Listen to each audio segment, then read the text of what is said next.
There's nothing quite like plant mail, and people who grow succulents will really understand this feeling of opening the new box and getting your new plants out. For beginners, the problem they have then is, how do I look after my new plants? How do I treat them? What do I do with them? What sort of pot shall I put them in? What sort of soil shall I use? How do I water my new plants?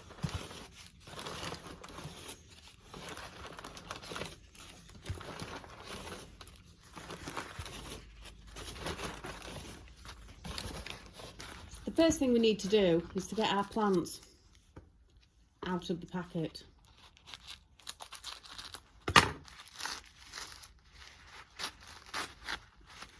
Honestly, it's probably the best feeling in the world getting new plants.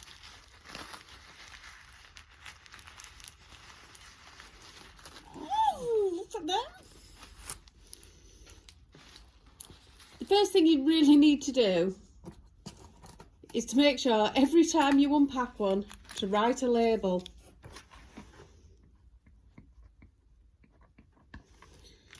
You'll be surprised how quick you forget which plant is which, and you're going back and looking at your order and trying to work out which plant is which, and sometimes they do look slightly different from the photographs you saw when you purchased them.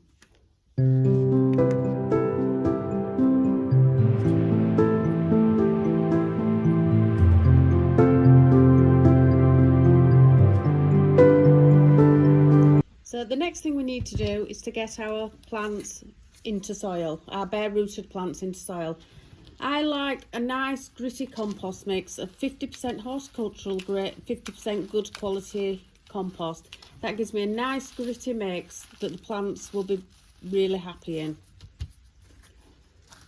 Now we'll just start to pot our plants up.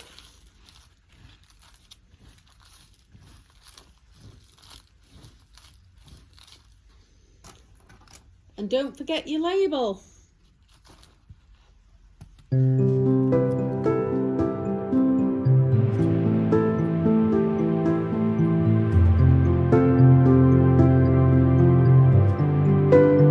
There are three main ways to purchase succulent plants. There's bare rooted, fresh imports, or fresh cuttings. I'm going to look at the three different types of plant and how to look after them when they're first delivered to you. Bare rooted plants still have the roots attached. They've just had the soil removed for posting purposes. This is to prevent damage to the plant. The soil that succulent plants are grown in is very heavy. It's full of grit and other inorganic compounds. So if you ship the plant in the pot, the plant will get damaged by the weight of the soil in the pot. It's also quite difficult, unless the plant's root bound, to keep the plant inside the pot when it's being shipped without the soil going everywhere. The preferred method to post succulents and the safest method for the plants is bare rooted. When you receive a plant that's bare rooted, just check the roots are healthy, nice and fibrous, and not black and squidgy. They should be dry and nice and fibrous. These plants can go straight into a pot. I like to use as small a pot as is possible for the size of the plant. This gives the plant time to settle into its pot. Because it's a small pot, the compost won't stay wet for too long, so there's less chance of it being overwatered. Once the plant's been in a small pot for a while, when it starts to do, this one's been left a little bit long actually, but when it starts, you start to see roots at the bottom of the pot, the plant's ready to go in a bigger pot. You've got a really healthy root system here, and this plant will bounce when it's put into another pot.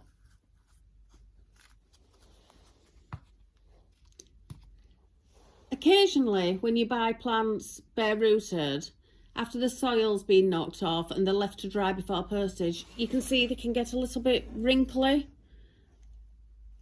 and a little bit dehydrated. Now you can put this straight into a pot and it'll bounce back in no time. Another little hack is to get a jug of water, to stand the plant in the water for a few hours and it'll start to bulk up quite quickly. Leave that to one side.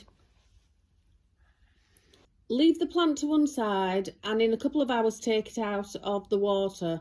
What you have to remember if you do this is the plant cannot be potted straight away.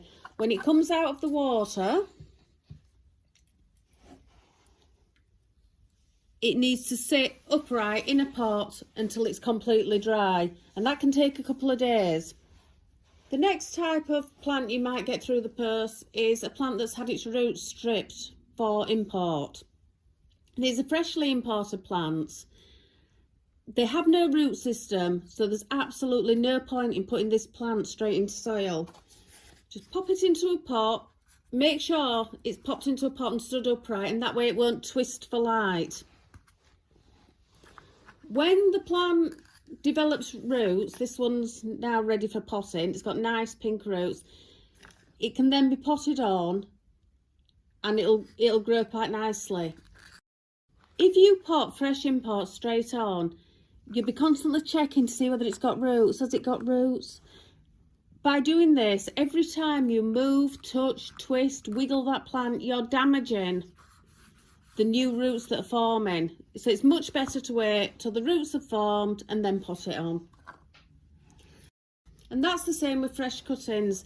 Occasionally you'll see fresh cuttings for sale. The plants, again, have got no roots. There's absolutely no point in putting this plant into a pot.